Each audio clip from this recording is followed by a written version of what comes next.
আসসালামু আলাইকুম। নির্বন্ধ সাহিত্যধারা পেজে সকল সাহিত্যপ্রেমী মানুষদের স্বাগত জানাচ্ছি। আজকে পড়ব নবম দশম শ্রেণীর বোর্ড বই থেকে বিভূতিভূষণ বন্দ্যোপাধ্যায়ের লেখা আমাটির ভেপু গল্পটি। এবার যারা এসএসসি পরীক্ষা দিবে এবং যারা নবম দশম শ্রেণীতে আছো তাদের জন্য এই গল্পটি খুবই গুরুত্বপূর্ণ। গল্পটি পড়ার সাথে সাথে এই গল্প থেকে কী কী প্রশ্ন আসতে পারে বা গল্পের গুরুত্বপূর্ণ বিষয়গুলি দেখিয়ে দিচ্ছি।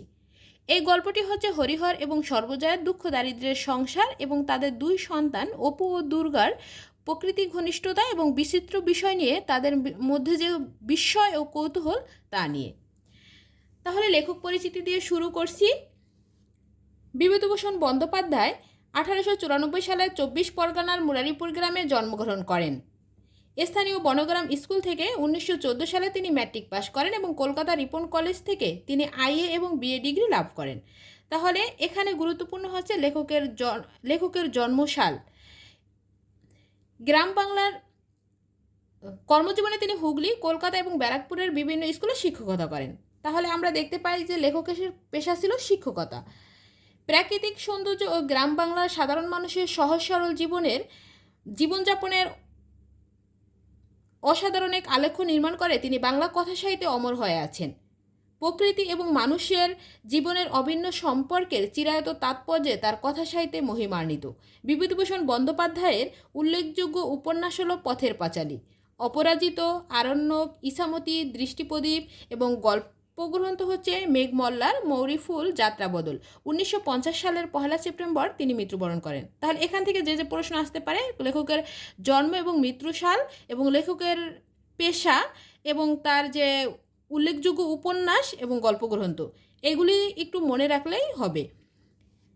সকালবেলা 8টা কি 9টা, গল্পের শুরু হচ্ছে সকালবেলা, সময় হচ্ছে 8টা কি 9টা। হরিহরের পুত্র আপন মনে রোয়াকে বসিয়া খেলা করিতেছিলেন। এই গল্পটা মূলত যাদের নিয়ে, অপু এবং দুর্গা। তাহলে হরিহরের পুত্র হচ্ছে কি অপু, আপন মনে রোয়াকে বসিয়া, রোয়াক হচ্ছে বারান্দা, রোয়াকে বসিয়া খেলা করিতেছিলেন। তাহার একটা ছোট টিনের বাক্স আছে সরঞ্জাম, সেখানে কি কি আছে সেটাই বলা হয়েছে। এটা খুবই গুরুত্বপূর্ণ যে তার একটা ছোট্ট টিনের বাক্স আছে, সেটা ডালা ভাঙা। টিনের বাক্সটার কি ডালা ভাঙা। বাক্সের সমুদয় সম্পত্তি সে উপর করিয়া মেঝেতে ঢালিয়াছে। বাক্সের ভিতরে যা ছিল সব কিছু সে মেঝেতে ঢালছে। একটা রং ওঠা কাঠের ঘোড়া। বাক্সের ভিতরে কি ছিল? একটা রং ওঠা কাঠের গোড়া। 4 পয়সা দামের একটা টোল খাওয়া টিনের ভেপুবাসি। একটা টিনের ভেপুবাসি ছিল, সেটার দাম 4 পয়সা এবং সেটা ছিল কি টোল খাওয়া।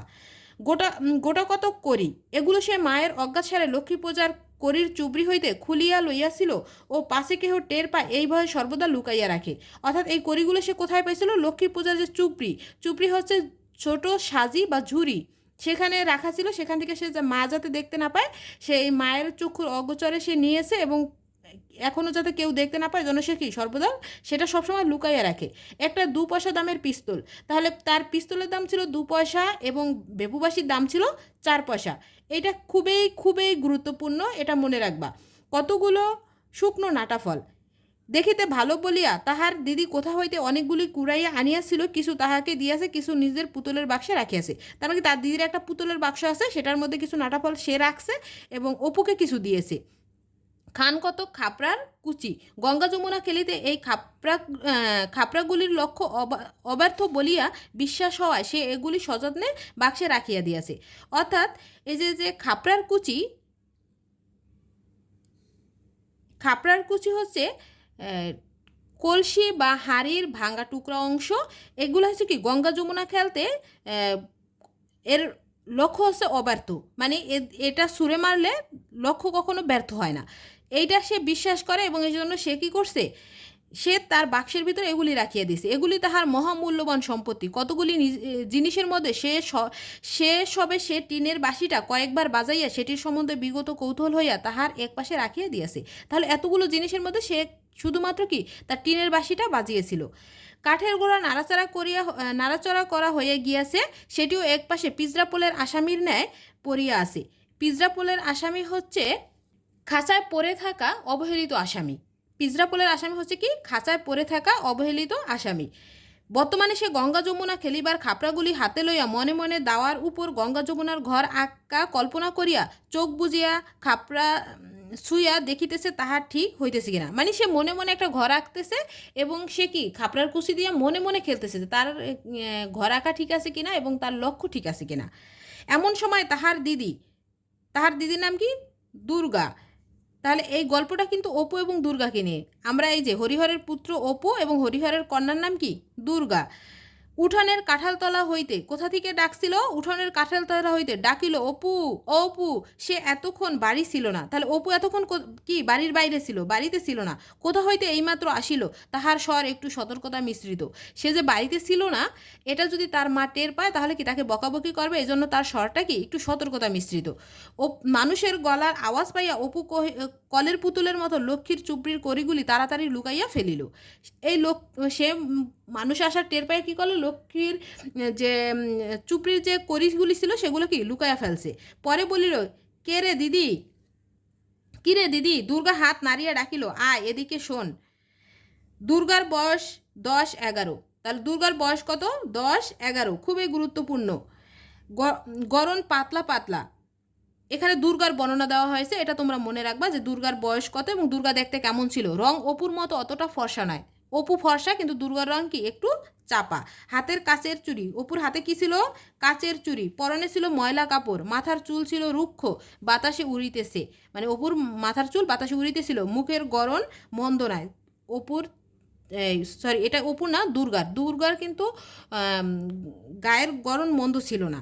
অপুর মতো চোখগুলো বেশ ডাগর ডাগর। তাহলে ওদের দুই ভাই বোনের চোখ ছিল কেমন? ডাগর ডাগর। অপু রোয়াক হইতে নামিয়া কাছে গেল, বলিল, কে রে? এই রোয়াক হচ্ছে কি বারান্দা। সে বারান্দা থেকে নামিয়া কাছে গেছে, বলল, কে রে? দুর্গার হাতে একটা নারিকেলের মালা। দুর্গার হাতে কি ছিল? একটা নারিকেলের মালা। সেটা সে নিচু করিয়া দেখাইল। সেটা নিচু করিয়া সে কি করলো? অপুকে দেখাইল কতগুলি কচি আম কাটা। সুর নিচু করিয়া বলিল, মা ঘাট থেকে আসেনি তো? অপু দুর্গা অপুকে জিজ্ঞেস করছে যে মা ঘাট থেকে আসছে কিনা। মানে ওর হাতে ছিল নারকেলের মালা এবং সেখানে ছিল কতগুলো কচি আম কাটা। সেই আমগুলি কি তারা মা খাইয়া খাবে এবং জিজ্ঞেস করছে তার মা বাড়িতে আছে কিনা। অপু ঘাড় নাড়িয়া বলিল, উহু, মানে তার মা বাড়িতে নেই। দুর্গা চুপি চুপি বলিল, একটু তেল আর নুন নিয়ে আসতে পারিস? তাহলে কি আনতে বলছিল? তেল আর নুন। আমের কুশি জারাবো। আমের কুশি হচ্ছে কি ছোট ছোট আম এবং সেই জারাবো মানে হচ্ছে কি মা খাবে। এখানে জারানো হচ্ছে কি কুচি কুচি করে কাটা অর্থে বোঝানো হয়েছে। সে তারা আমের কুশি ছোট আম সেটা কি কুচি কুচি করে কেটে মাখাবে। অপু আহ্লাদের সহিত বলিয়া উঠিল, কোথায় পেলি রে দিদি? মানে এগুলি দেখে অপু কি খুবই খুশি হয়ে গেছে এবং বোনকে জিজ্ঞেস করছে, কোথায় পেলি রে দিদি? দুর্গা বলিল, পটলিদের বাগানে। কোথায় ছিল? পটলিদের বাগানে, সিঁদুর কৌটার তলায় পরে ছিল। আন দিকি একটু নুন আর তেল। ওরে কি একটু নুন আর তেল আনতে বলল। অপু দিদির দিকে চাহিয়া বলিল, তেলের ভার শুলে মা মারবে যে, আমার কাপড় যে বাসি। অর্থাৎ হিন্দু ধর্মে একটা রীতি আছে যে বাসি কাপড়ে রান্নাঘরে যাওয়া যাবে না বা তেল নুন বা খাবারের কোনো কিছু ধরা যাবে না, ছোঁয়া যাবে না। তুই যা না শিগগিরই করে, মার আসতে এখন ঢের দেরি, কার কাছতে গিয়েছে শিগগির যা। অর্থাৎ ওর মা কি করছে? কাপুর কাছতে গিয়েছে, এখনও আসতে অনেক দেরি, এই জন্য বলছে তুই শিগগির যা, মার আসার আগেই এগুলি নিয়ে আয়। অপু বলিল, নারকলের মালাটা আমায় দে, ওতে ঢেলে নিয়ে আসবো। তুই খিড়কি দৌড়ে গিয়ে দেখ মা আসছে কিনা। খিড়কি হচ্ছে কি দরজা, মানে দরজার কাছে গিয়ে দেখ মা আসছে কিনা, আমি নিয়ে আসছি। ওরে পাহারা দিতে বলল। দুর্গা নিম্নস্বরে বলিল, তেল টেল যেন মেঝেতে ঢালিস নে, সাবধানে নিবি, নইলে মা টের পাবে। তুই তো একটা হাবা ছেলে। অর্থাৎ বলছে তুইও অনেক হাবা, মানে ও অনেক সহজ সরল, যে তুই যদি নুন টুন ফালাই দেস তেল নুন তাহলে মা দেখলে কিন্তু মারবে, সাবধানে আনিস। অপু বাড়ির মধ্য হইতে বাহির হইয়া আসিলে দুর্গা তাহার হাত হইতে মালা লইয়া আমগুলি বেশ করিয়া মাখিল, বলিল, নে হাত পাত। ওই আমগুলি মাখাইয়া কি করছে? অপুকে বলছে যে হাত পাত নে। তুই অতগুলি খাবি দিদি? অতগুলি বুঝি হলো? এই তো ভারী বেশি, যা আচ্ছা নে আর দুখানা। অর্থাৎ দুর্গা বেশি রাখছে, অপুকে একটু কম দিছে, কিন্তু অপু আবার বলছে কি তুই এতগুলি খাবি দিদি, আমাকে অল্প একটু দিয়া। পরে ওরে আবার কি দুখানা আবার দিছে, মানে ওরে আবার একটু দিল। বা দেখতে বেশ হয়েছে রে, একটা লঙ্কা আনতে পারিস? এই লঙ্কা হচ্ছে কি মরিচ। বলছে যে তুই একটু মরিচ আনতে পারিস, আর একখানা দেবো তাহলে। ওরে বলছে তুই তো মরিচ এনে দিতে পারিস, তাহলে তোর আর একখানা দেবো। লঙ্কা কি করে পারবো দিদি, মা যে তক্তার উপর রেখে দেয়, আমি যে নাগাল পাইনি। অর্থাৎ ওর মা কি করছে, মরিচ অনেক উপরে একটা তক্তার উপরে রাখছে, ও সেটা কি নাগাল পায় না। তবে থাকবে যাক, আবার ওবেলা আনবো। এখন পটলিদের ডোবার ধারের আম গাছটায় গুটি যা ধরেছে দুপুরের রোদে তলায় ঝরে পড়ে। অর্থাৎ পটলিদের বাগানের ডোবার ধারে যে একটা আম গাছ আছে সেটায় প্রচুর গুটি আসছে, মানে আমের কুশি আসছে। ওগুলো কি দুপুরের রোদে ঝরে পড়ে, সেগুলো আবার পরে এনে মাখিয়ে খাবে, সেটা বলছে। দুর্গাদের বাড়ির চারোদিকেই জঙ্গল। অর্থাৎ দুর্গাদের বাড়ির চারোদিকে কী ছিল, জঙ্গল। দুর্গাদের বাড়ি ছিল জঙ্গলের মধ্যে। হরিহর রায়ের জ্ঞাতি ভ্রাতা নীলমণি রায়, জ্ঞাতি ভ্রাতা মানে হচ্ছে একই বংশীয়, মানে একই বংশের, অর্থাৎ চাচাতো ভাই বলা যায় বা চাচাতো ভাই। তার নাম ছিল কি, নীলমণি রায়। তাহলে হরিহর রায়ের জ্ঞাতি ভ্রাতা ছিল কি, জ্ঞাতি ভ্রাতার নাম ছিল কি, নীলমণি রায়। হরিহর কিন্তু অপু দুর্গার বাবা। সম্প্রতি গত বছর মারা গিয়াছে। তাহলে নীলমণি রায় কখন মারা গিয়েছে, গত বছর। তাহার স্ত্রী পুত্রকন্যা লইয়া নিজ পিত্রালয়ে বাস করে। তার স্ত্রী কী করে, বাবার বাড়িতে থাকে পুত্র এবং কন্যাকে নিয়ে। কাজেই পাশের এই ভিটাটাও জঙ্গলাবৃত হইয়া পড়িয়া আছে। নিকটে আর কোনো লোকের বাড়ি নেই। 5 মিনিটের পথ গেলে তবে ভুবন মুখুজ্জের বাড়ি। তাহলে অপুদের বাড়ি থেকে 5 মিনিট দূরত্বের পথ হচ্ছে ভুবন মুখুজ্জের বাড়ি। হরিহরের বাড়িটাও অনেক দিন হইয়া গেল, মেরামত হয় নাই। এখানে হরিহরের বাড়ির বর্ণনা দেওয়া হয়েছে যে হরিহরের বাড়ি দেখতে কেমন ছিল। হরিহরের বাড়িটাও অনেক দিন হইয়া গেল, মেরামত হয় নাই। সামনের দিকের রোয়াক হচ্ছে কি, বারান্দা। সে বারান্দা কেমন ছিল, ভাঙা। ফাটলে বন বিছুটির ও কালো মেঘের বন গজাইয়াছে। বন বিছুটি হচ্ছে কি এক প্রকার বুনো গাছ, আর এই কালো মেঘের হচ্ছে কি যকৃত রোগের মহা ঔষধ বলা হয় এই কালো মেঘের গাছকে। এগুলা কি তাদের দেয়ালের ফাটলে গজাইছে। ঘরের দোর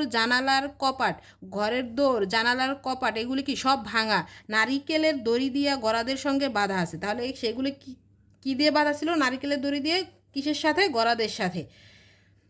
কি দিয়ে বাঁধা ছিল, নারকেলের দড়ি, এবং কিসের সাথে বাঁধা ছিল, গরাদের সাথে। খিড়কি দৌড় অর্থাৎ দরজা ঝনাত করিয়া খুলিবার শব্দ হইল, এবং একটু পরেই সর্বজয়ার গলা শোনা গেল। খিড়কি দৌড় ঝনাত করিয়া খুলিবার শব্দ হইল এবং একটু পরেই সর্বজয়ার গলা শোনা গেল। দুগ্গা, ও দুগ্গা। দুগ্গা বলিল, মা ডাকছে, যা দেখে আয়। ওখানা খেয়ে যা, মুখে যে নুনের গুঁড়ো লেগে আছে মুছে ফেল। অর্থাৎ অপু যে আমের কুশি মাখানো খেয়েছিল, তার মুখে কি নুনের গোড়া লেগে আছে। এখন তার মা বাড়িতে এসে বসে, ডাকতেছে, বলছে যে কি তার মুখ মুছে গিয়ে মায়ের কাছে যেতে বলছে, যে তোর মুখে নুন লেগে আছে। তার মা যদি দেখতে পায় এই অবস্থায়, তাহলে কি বকাবকি করবে, কারণ আমের কুশি খাওয়া ভালো না, এগুলি খেলে কি কাশি হতে পারে। মায়ের ডাক আর একবার কানে গেলেও দুর্গার এখন উত্তর দিবার সুযোগ নাই। ওর মা যে ডাকছে সেটা ওরা শুনতে পাইতেছে, কিন্তু উত্তর দেবার কি সুযোগ নাই, কারণ মুখ ভর্তি।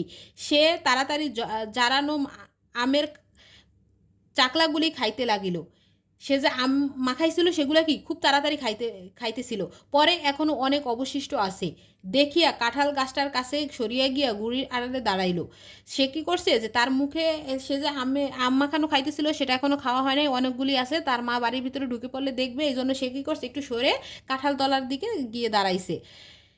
অপু তাহার পাশে দাঁড়াইয়া নিজের অংশ প্রাণপণে গিলিতেছিল, কারণ চিবাইয়া খাওয়ার আর সময় নাই। খাইতে খাইতে দিদির দিকে চাহিয়া সে দুঃসমদে সচেতনতা সূচক হাসি হাসিল। দুর্গা খালি মালাটা এক টান মারিয়া ভেরান্ডা কচার বেড়া পার করিয়া নীলমণি রায়ের ভিটার দিকে জঙ্গলের মধ্যে ছুরিয়া মারিল। অর্থাৎ কি তারা গোগ্রাসে, মানে একের পর এক গিলিয়া খাওয়া শেষ করে তারা কি করছে, সেই মালাটা ভেরান্ডা কচার গাছ অর্থাৎ রেরি গাছের যে বেড়া ছিল সেটার পাশ দিয়া নীলমণি রায়ের ভিটার দিকে ছুরিয়া মারছে। ভাইয়ের দিকে চাহিয়া বলিল, মুখটা মুছে ফেল না বাদর, নুন লেগে রয়েছে যে। অর্থাৎ অপুর মুখে নুন লেগে রয়েছে, বলছে তুই তোর কি মুখ ভালো করে মুছে ফেল, নালে মা দেখবে। পরে দুর্গা নিরুহ মুখে বাড়ির মধ্যে ঢুকিয়া বলিল, কি মা? সে মাথা নিচু করিয়া, নিরুহ মুখে মানে হচ্ছে মাথা নিচু করিয়া মায়ের সামনে গিয়া বলছে যে, কি মা, কোথায় বেরোনো হয়েছিল শুনি? মানে বলছে তুই কি কোথাও বেরিয়েছিলি? একলা নিজে কত দিকে যাব, সকাল হইতে কার কেসে গা গতর ব্যথা হইয়া গিয়াছে। একটু কুটো গাছটা ভেঙে দুখানা করা নেই, কেবল পাড়ায় পাড়ায় টোটো টোকলা সেদে বেড়ানো, সে বাদর কোথায়? অর্থাৎ হচ্ছে ওর মা বলছে সকাল থেকে অনেক কাজ করছে, খার কাশছে, এখন তার গতর কি ব্যথা হয়ে গেছে, মানে গতর হচ্ছে কি শরীর ব্যথা হয়ে গেছে। কুটো গাছটা ভেঙে দুখানা, কুটো হচ্ছে তীর্ণ, এগুলো কি তারা এখানে বুঝাইছে যে অপু এবং দুর্গা কোনো কাজ করে না, সারাক্ষণ এপাড়ায় ওপাড়ায় টোটো করে বেড়ায়। এখন এই সে বাদর বলতে এখানে অপুর কথা জিজ্ঞেস করছে যে সে বাদর কোথায়, অপু কোথায়। অপু আসিয়া বলিল, মা খিদে পেয়েছে, রসো রসো রসো রসো আছে, থামো থামো, একটুখানি দাঁড়াও বাপু, একটুখানি হাফ জিরোতে দাও। মানে সে হাঁপাই গেছে, এখন একটু জিরাতে দাও, অনেক সময় কাজ করছে, বলছে আমাকে একটু জিরাতে দাও, একটু থামো। তো তোমাদের রাত দিন খিদে আর রাত দিন ফরমাস। ও দুর্গা দেখ তো বাছুরটা হাঁক পারছে কেন, তাদের একটা বাছুর আছে সেটা কি হাঁক পারছে, মানে ডাক পারতেছে, বলছে যে দুর্গা বলছে যে দেখ তো বাছুরটা ডাক পারছে কেন। খানিকটা পরে সর্বজয়া রান্নাঘরে দাওয়ার বটি পাতিয়া শশা কাটিতে বসিল। কি করছিল সর্বজয়া, কি কাটছিল, বটি দিয়ে শশা। অপু কাছে বসিয়া পড়িয়া বলিল, আর একটু আটা বের করো না মা, মুখে বড্ড লাগে, মুখে বড্ড লাগে, অর্থাৎ কি ওর কাছে খুব ভালো লাগছে, এজন্য কি আর একটু চাইছে। দুর্গা নিজের ভাগ হাত পাতিয়া লইয়া সংকুচিত সুরে বলিল, ভাজা চাল আর নেই মা। কি চাল ভাজা খাইতে, চাল ভাজা আছে কিনা সেটা জিজ্ঞেস করছিল, আর নিজের ভাগটা কি হাত পাতিয়া নিয়া। অপু খাইতে খাইতে বলিল, চিবনও যায় না, আম খেয়ে দাঁত টকে। এই যে এখানে কিন্তু আর কিছু বলে নাই, মানে ওর আম খেয়ে কি দাঁতটা টক হয়ে গেছে, এটা বলতে যাইয়া ওর দিদির দিকে যখন চোখ পড়ছে দেখছে যে দুর্গার ভ্রুকুটি মিশ্রিত চোখ টেপায় বাধা পাইয়া তাহার কথা অদ্যপথেই বন্ধ হইয়া গেল। তাহার মা জিজ্ঞাসা করিল, আম কোথায় পেলি, অর্থাৎ অপু যে বলছে যে দাঁত টক হয়ে গেছে, তোরা আম কোথায় পেলি, এই কথা ওর মা জিজ্ঞেস করছে। অর্থাৎ কি ওর মা বুঝতে পারছে যে ওরা কি আমের কুশি মাখা খাইছে। সত্য কথা প্রকাশ করিতে সাহসী না হইয়া অপু দিদির দিকে জিজ্ঞাসাসূচক দৃষ্টিতে চাহিল। সর্বজয়ার মেয়ের দিকে চাহিয়া বলিল, তুই ফের এখন বেরিয়েছিলি বুঝি। দুর্গা বিপন্ন মুখে বলিল, ওকে জিজ্ঞেস করো না, আমি এই তো এখন কাঁঠালতলায় দাঁড়িয়ে, তুমি যখন ডাকলে তখন তো, মানে ও বলছে যে আমি তো বের হই নাই, তুমি ও অপুরের সাক্ষী রাখছে যে তুমি অপুর কাছে জিজ্ঞেস করো আমি কি বের হয়েছিলাম কিনা, তুমি যখন ডাকলে তখন তো আমি কাঁঠালতলায় দাঁড়ানো ছিলাম। স্বর্ণ গোয়ালিনী গাইদু হইতে আশায় কথাটা চাপা পড়িয়া গেল, অর্থাৎ তার ওর মা যে এটা নিয়ে কথা বলছিল এটা কি চাপা পড়ে গেছে, মানে কথাটা বাদ পড়ে গেছে। স্বর্ণ গোয়ালিনী আসছে গাইদু হইতে, ওদের গাইদু হাতে যে আসে তার নাম কি স্বর্ণ গোয়ালিনী। তাহার মা বলিল, যা বাছুরটা ধরগে যা, ডেকে সারা হলো। কমলে বাছুর মানে হচ্ছে ছোট্ট বাছুর। ও স্বর্ণ এত বেলা করে এলে কি বাসে, অর্থাৎ ছোট্ট বাছুর যদি এত বেলা পর্যন্ত না খেয়ে থাকে, এত বেলা করে যদি গাই দোহাতে আসে, তাহলে ওই বাছুর কি বাসে, একটু সকাল করে না এলে এই তেপত্তর পর্যন্ত বাছুর বাঁধা, তেপত্তর মানে হচ্ছে দুপুর পর্যন্ত বাছুর বাঁধা, তাহলে কি বাছুর বাঁচবে। দিদির পিছনে পিছনে অপু দুধ দোহা দেখিতে গেল। সে বাড়ির উঠোনে পা দিতেই দুর্গা তাহার পিঠে ধুম করিয়া নিগাত এক কিল বসাইয়া দিয়া কহিল, লক্ষ্মী সারা বাদর।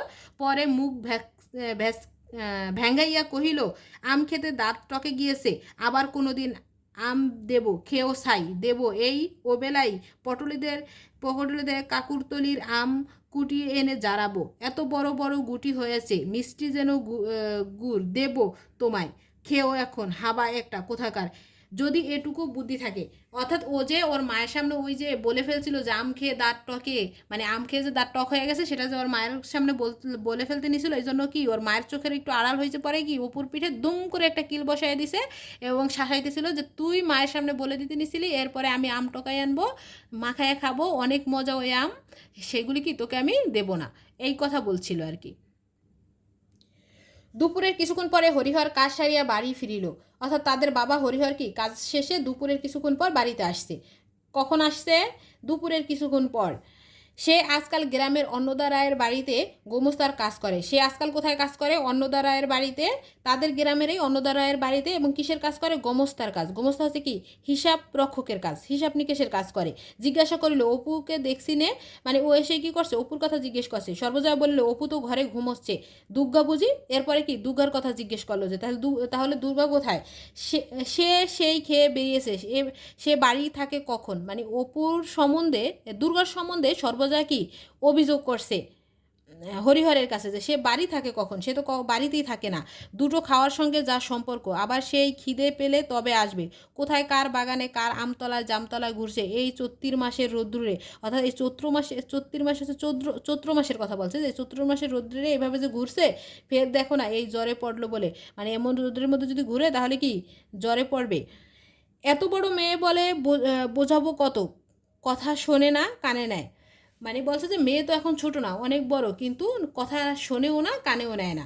একটু পরে হরিহর খাইতে বসিয়া বলিল, আজ 10 গড়ায় তাকাদার জন্য গেছিলাম, 10 ঘর একটা জায়গার নাম, সেখানে কি করছে তাগাদার জন্য গেছিল। হরিহর কি এখানে বলে নেই যে হরিহর হচ্ছে ব্রাহ্মণ, সে কি পূজা অর্চনার কাজ করে, সে যে তার পূজা অর্চনার টাকা বাকি পড়ছিল সেখানে কি তাগাদা দিতে গেছিল।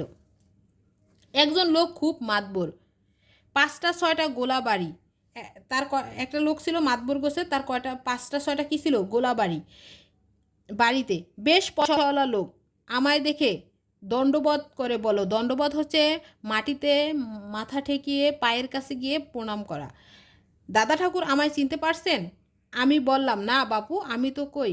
বললে আপনার কর্তা থাকতে তখন তখন পূজা আশ্রায় সবসময় তিনি আসতেন। এই কর্তা বলতে হরিহরের বাবার কথা বলছে, সে যখন ছিল তখন কি পূজা আশ্রায় ওদের ওদিকে যাইতো, যখন তখনই যখন ডাকতো তখনই যাইতো, পায়ে ধুলো দিতেন।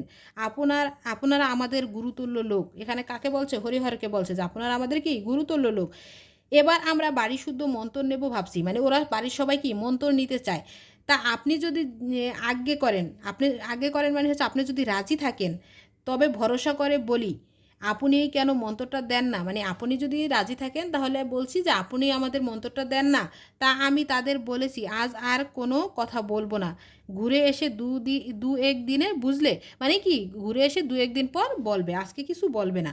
সর্বজয়া ডালের বাটি হাতে দাঁড়াইয়া ছিল, বাটি মেঝেতে নামাইয়া সামনে বসিয়া পড়িল। অর্থাৎ এই কথা শুনে সর্বজয়া কি একটু খুশি হয়ে গেল, তার হাতে যে বাটি ছিল সেটা নামাইয়া বসিয়া বলল, হ্যাঁ গো, তা মন্দ কি, দেও না ওদের মন্তর, কি জাত? হরিহর সুর নামাইয়া বলিল, বলো না কাউকে। সদ্গোপ, সদ্গোপ হচ্ছে কি, এই সদ্গোপ হচ্ছে মানে এই হিন্দু ধর্মে না শুধু, আগেরকার দিনে দেখা যাইতো যে উঁচু শ্রেণীর মানুষ কি নিম্ন শ্রেণীর মানুষদের খুবই খারাপভাবে দেখতো, এরা খুব জাতপাত বিচার করতো। বলছে যে সদ্গোপ হচ্ছে কি ভালো গোয়ালা, ভালো গোয়ালা।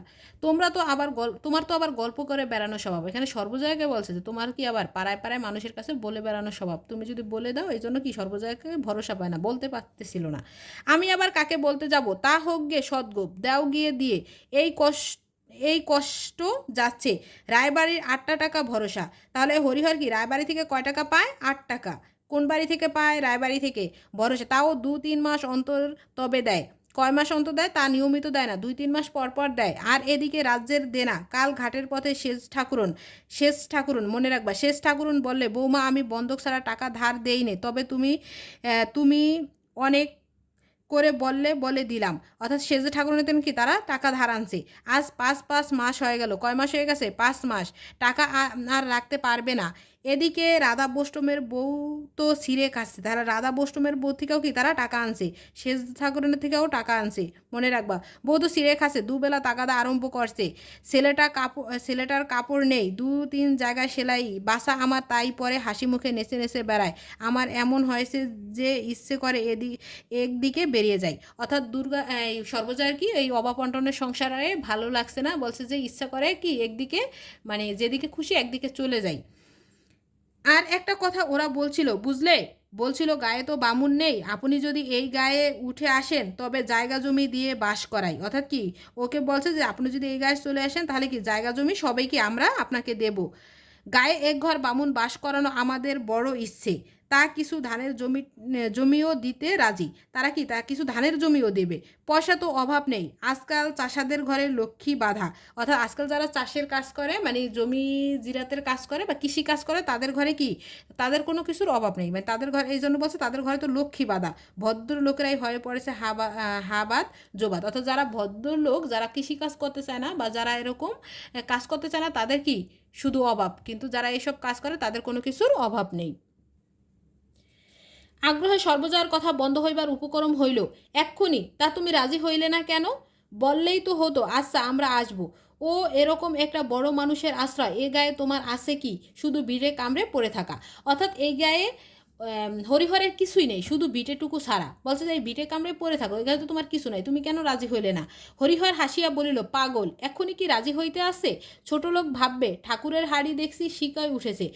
ওতে খোলা খেলো হয়ে যেতে হয়, খেলো মানে হচ্ছে ছোট হয়ে যেতে হয়, তা নয়। দেখি একবার চুপি চুপি মজুমদার মশাইয়ের সঙ্গে পরামর্শ করে। এই মজুমদার মশাই কি তার একজন মানে বন্ধুতুল্য লোক, তার কাছে পরামর্শ করে দেখবে যে এখন কি ওই গায়ে যাওয়া যায় কিনা বা কি করা যায়, সে সম্পর্কে কি একটু পরামর্শ করে দেখবে।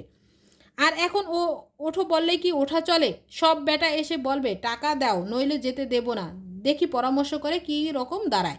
অর্থাৎ কি, এই গায়ে অনেকেই হরিহরের কাছে টাকা পায়, যদি এখন যে যাইতে চায় তাহলে কি সবাইকে এসে বলবে যে আমাদের টাকা না দিয়ে যেতে পারবে না। এই সময়ে মেয়ে দুর্গা কোথা হইতে পা টিপিয়া টিপিয়া আসিয়া বাহিরের দুয়ারে আড়াল হইতে সতর্কতার সহিত একেবার উকি মারিল, এবং অপর পক্ষ সম্পূর্ণ সজাগ দেখিয়া, অপর পক্ষ বলতে তার বাবা মা, মানে বাড়ির ভিতরে তার বাবা মাকে সজাগ দেখিয়া ওধারে পাঁচিলের পাশ বাহিয়া বাহির বাড়ির রোয়াকে উঠিল। বাহির বাড়ির রোয়াকে মানে বাইরের যে বারান্দা সেখানে উঠল। দালানের দুয়ার আস্তে আস্তে ঠেলিয়া দেখিল উহা বন্ধ আছে। এদিকে রোয়াকে দাঁড়ানো অসম্ভব, মানে রোদের তাপে তার কি ওই রোয়া মানে বারান্দার মাটি প্রচণ্ড গরম হয়ে গেছে, সেখানে দাঁড়ানো অসম্ভব, পা পুড়িয়া যায়। কাজেই সে স্থান হইতে নামিয়া গিয়া উঠোনের কাঁঠাল তলায় দাঁড়াইল। রোদ্রে বেড়াইয়া তাহার মুখ রাঙা হইয়া উঠিয়াছে। আসলের খুঁটি কি কতগুলি যত্ন করিয়া বাঁধা। সে আসিয়াছিল এই জন্য যে যদি বাহিরের দুয়ার খোলা পায় তবে মা ঘুমাইয়া থাকে, তবে ঘরের মধ্যে চুপি চুপি ঢুকিয়া একটু শুইয়া লইবে। অর্থাৎ সে যদি দেখে যে বাহিরের দরজা খোলা আছে এবং তার মা ঘুমাইয়া আছে, তাহলে কি সে একটু ঘুমাইয়া নেবে। কিন্তু বাবার, বিশেষত মার সামনে সম্মুখ দুয়ার দিয়া বাড়ি ঢুকিতে তাহার সাহস হইল না। সে কিন্তু কি করলো, যে তার মা বাবা দুজনেই সজাগ আছে, এই জন্য কি সে বাড়ির ভিতরে ঢুকিতে সাহস পাইল না। যদি তোর বাবা থাকতো তাহলে তাও একটু সাহস করতো, কিন্তু মায়ের সামনে একেবারেই সাহস করলো না। উঠানে নামিয়া সে কাঁঠাল তলায় দাঁড়িয়ে কী করিবে ঠিক করিতে না পারিয়া নিরুৎসাহিতভাবে এদিক ওদিক চাহিতে লাগিল। পরে সেখানেই বসিয়া পড়িয়া আসলের খুঁট খুলিয়া কতগুলি শুকনো ররা ফলের বিচি বাহির করিল। তাহলে তার আসলে কি বাধা ছিল? ররা ফলের বিচি। খানিক্ষণ চাহিয়া থাকিয়া সে আপন মনে সেগুলি গুনিতে আরম্ভ করিল। 1 2 3 4 এভাবে 26টা। তাহলে রলা ফলের বিচি ছিল কয়টা? 26টা। পরে সে 2-3টা করিয়া বিচি হাতের উল্টো পিঠে বসাইয়া উঁচু করিয়া ছুড়িয়া দিয়া পরে হাতের সোজা পিঠ পাতিয়া ধরিতে লাগিল। মনে মনে বলিতে লাগিল অপুকে এইগুলো দেবে। তাহলে তার সে আসলের ঘুরে যে রলা ফুলের বিচি বাঁধা ছিল সেগুলো কি সে গুনছে, এবং গুনে দেখছে কয়টা হয়েছে? 26টা। সেগুলো দিয়ে সে কি করতেছিল? খেলতেছিল, এবং ভাবতেছিল যে এগুলো কি সে অপুকে কিছু দেবে এবং সে নিজে কিছু রাখবে, এইগুলি পুতুলের বক্সে রেখে দেবে। এবং কি করবে? সে নিজে কিছু পুতুলের বাক্সে রেখে দিবে। কেমন বিচিগুলি তেল কুসকুস করছে, আজ এই গাছ থেকে পড়েছে, ভাগ্যিস আগে গেলাম, নইলে সব গরুতে ফেলে দিত। এই দেখো, এখানে গরু বানানটা একটু ভিন্ন রকমের। আমরা গরু বানানটা যেভাবে লিখি এখানে কিন্তু সেভাবে নাই, এই বানানটা একটু খেয়াল রাখবে। ওদের রাঙ্গি গাইটা একেবারে রাক্ষস, সব জায়গায় যাবে। সেবার কতগুলো এনেছিলাম আর এইগুলো নিয়ে অনেকগুলি হলো। তাহলে কি এর আগেও সে কিছু ররাফলের বিচি কুড়াইয়া আনছিল, এখন আবার কতগুলি আনছে, এখন তার কাছে কি অনেকগুলি হইল। এরপর দেখো, সে খেলা বন্ধ করিয়া সমস্ত বিচি আবার সযত্নে আসলের খুঁড়ে বাঁধিল। পরে হঠাৎ কি ভাবিয়া রুক্ষ চুলগুলি বাতাসে উড়াইতে উড়াইতে মহাখুশির সহিত পুনরায় সোজা বাড়ির বাহির হইয়া গেল। দেখো, এই গল্পটা এখানে সম্পূর্ণ নাই। এটা একটা বিখ্যাত উপন্যাস, অনেক বড় একটা উপন্যাস, যেটা 3টা খণ্ড এবং 35টি পরিচ্ছেদে বিভক্ত। এখান থেকে একটা পরিচ্ছেদ দেওয়া হয়েছে এখানে। তার মানে কি এই গল্পটা এখানে কিন্তু শেষ হয় নাই, এখানে এরপরে আরও অনেক আছে এবং এর আগেও অনেক আছে। এর আগের একটা অংশ প্রথম খণ্ড নিয়ে, প্রথম খণ্ড বলালিবালাই অংশ নিয়ে আমার একটা ভিডিও আছে, তোমরা চাইলে দেখে নিতে পারো। এরপরে দেখো, এই শব্দার্থগুলো খুবই গুরুত্বপূর্ণ, এই শব্দার্থগুলো তোমরা দেখে নিবে। পাঠ পরিচিতি দেখো, এরপরে পাঠ পরিচিতি। আমাটির ভেপু শীর্ষক রচনাটি বিভূতিভূষণ বন্দ্যোপাধ্যায়ের পথের পাঁচালী উপন্যাসের অংশ বিশেষ। আমি আগেই বলছিলাম যেটা কিছু অংশ এখানে দেওয়া। গ্রামীণ জীবনের প্রকৃতি ঘনিষ্ঠ 2 ভাই বোনের আনন্দিত জীবনের আখ্যান নিয়ে কাহিনী রচিত হয়েছে। অপু ও দুর্গা হতদরিদ্র পরিবারের শিশু, কিন্তু তাদের শৈশব দারিদ্র্যের সেই কষ্ট প্রদান হয়ে ওঠেনি। গ্রামীণ ফল ফলাদি খাওয়ার আনন্দ এবং বিচিত্র বিষয় নিয়ে তাদের বিস্ময় ও কৌতূহল মানুষের চিরায়ত শৈশবকে যেন স্মরণ করিয়ে দেয়। সর্বজয়া পল্লী মায়ের শাশ্বত চরিত্র হয়ে উঠেছে। এখানে শিশুর আনন্দপূর্ণ শৈশব এবং প্রকৃতির সম্পর্ক দেখিয়েছেন বিভূতিভূষণ বন্দ্যোপাধ্যায়। রচনাটি শিশু কিশোরকে প্রকৃতিমুখী হওয়ার প্রেরণা যোগায়। তাহলে এই রচনাটি শিশু কিশোরকে কী করবে? প্রকৃতিমুখী হওয়ার প্রেরণা যোগাবে। আজকে এই পর্যন্তই। ভালো লাগলে আমার চ্যানেলটি সাবস্ক্রাইব করবে, সাথে থাকবে, ভালো থাকবে। আসসালামু আলাইকুম, আল্লাহ হাফেজ।